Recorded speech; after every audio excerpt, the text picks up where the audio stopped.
All right. Seems like a very practical plan, yet not happening. Joins me Madhav Nalapat, Geostrategic Affairs expert. Very good evening to you, Mr. Nalapat. How do you see, I mean, you would have watched this comprehensive report prepared by us on the ceasefire plan, but it's really not working out. It's not going to work out unless Hamas accepts the fact that its military wing is effectively over. Netanyahu will not stop until he has demolished the military capability of Hamas for all time to come. The fact is, the October 7 attack was the worst mistake made by Hamas, an existential mistake, because it reminded the Jewish people of the very terrible things that happened to them in the previous century. And that was his big mistake. And now, as I said, Netanyahu, I don't believe, is going to stop until the military wing is completely eliminated. If Hamas was smart, it would do that. It's ask for its leaders safe passage, eliminate its military wing, surrender its weapons, surrender all the hostages. It's disgusting that these hostages are being kept, and heaven knows how many of them have lasted through this long ordeal. So, but Hamas, that's a smart thing for Hamas to do, and the only way Hamas as an organization can survive, and the only way the people of Gaza can be liberated from the torture that they're experiencing after a terror attack.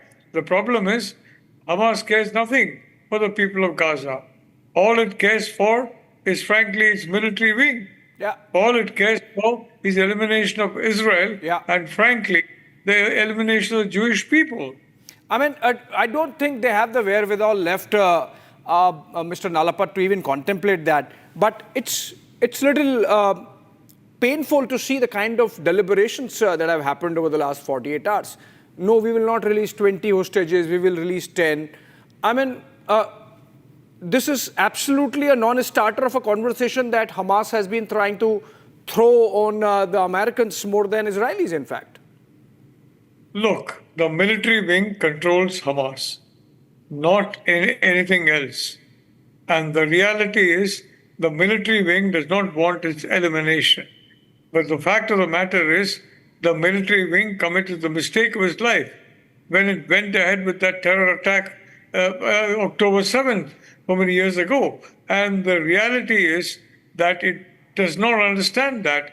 The military wing is continuing to try and survive. I'm sorry, but Netanyahu is not going to allow it to. And frankly, from the Israeli point of view, nor should he allow it to.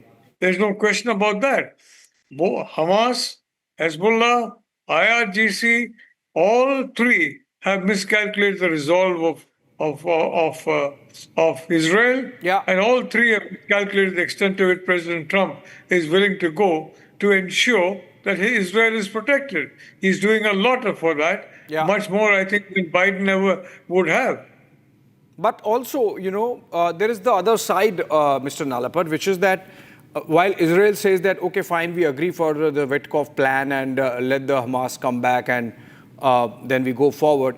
The fact of the matter is that this is the same week in which Israel has doubled down on its ground offensive in Gaza. They have gone into further areas which they had not touched, or maybe they are revisiting. So which means that Hamas can always say that, see, there is no proof that Israel is going to back off. And that's the reason why they are putting those conditions.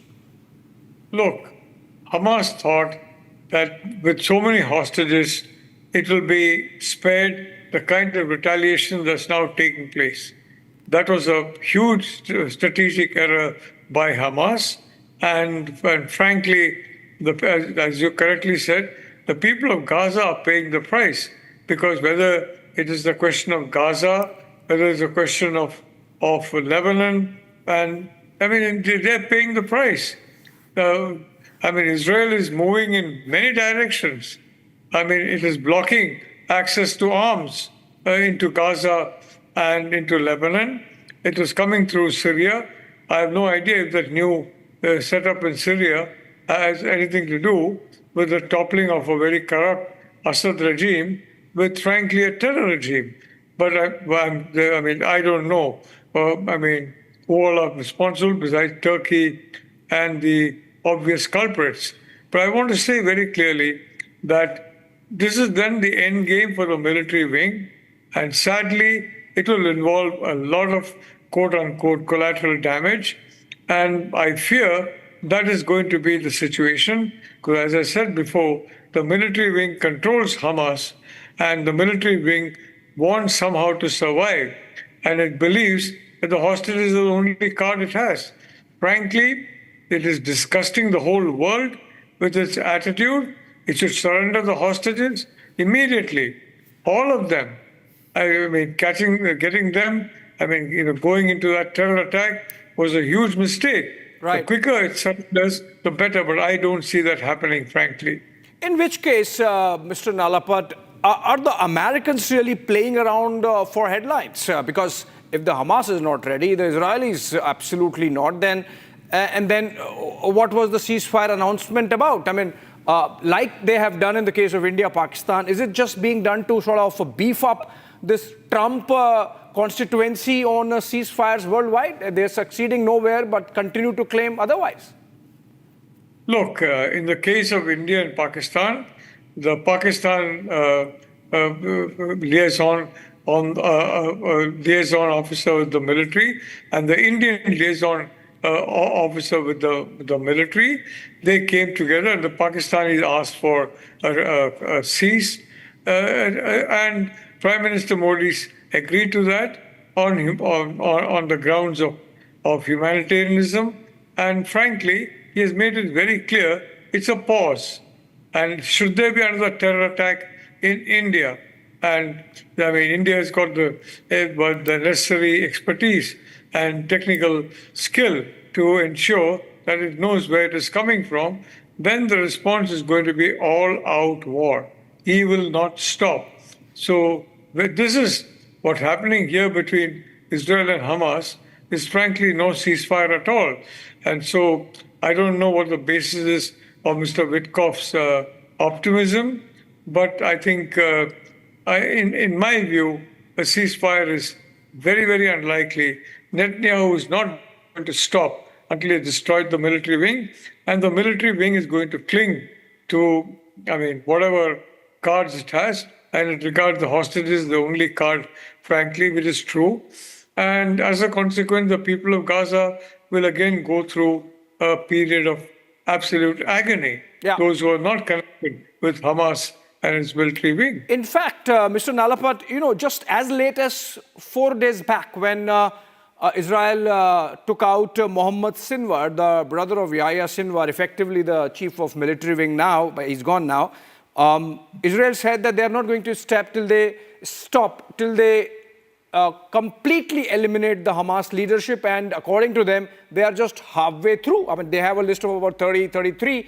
They're down by 15, 16, which means by any account, this is not ending anytime soon. Well, I agree with you, Abhishek. It's not ending anytime soon. It'll end when the military wing of Hamas ends, and not before, howsoever long that takes. Netanyahu, as long as he's the prime minister, he's not going to stop until the military wing is completely eliminated, and Hamas should realize that it has no cards left. That's the only hope for survival is the surrender of the military wing, and frankly, handing over of all the hostages. I doubt they're going to do that. But the point is, I don't know. I'm very sad at what's happening to the people of Gaza, but unfortunately, it's a tragedy I don't believe will be stopped in the near future. Yeah, absolutely, it's painful. And the fact that it might have begun with Americans trying to play with the headlines, ultimately the Hamas and Israelis coming together in their own ways to play around with the Americans, and that's where it seems to be heading. Not likely that ceasefire is going to happen this coming week, and that's what we wanted to explore. Thank you so much, Madhav Nalapat, there, giving us that perspective.